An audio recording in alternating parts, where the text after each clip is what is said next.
now, people in California may be asleep because of that time difference, but they're going to be waking up to intense damage after Tropical Storm Hilary here. So here's some teams on the ground, and you can see some of the damage here that they're dealing with. This is drone video showing that some residents had to be rescued because of the flooding. Nearly 50 people got trapped in 5 feet of mud here. That storm made landfall in Mexico 2 days ago and then just pounded Southern California and Nevada with more rain than the region could handle.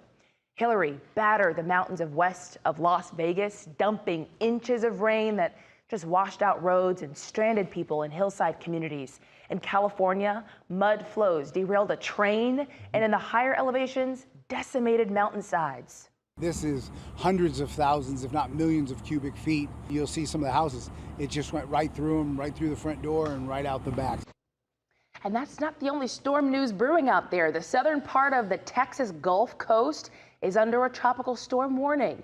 Tropical depression number 9 is expected to make landfall later today.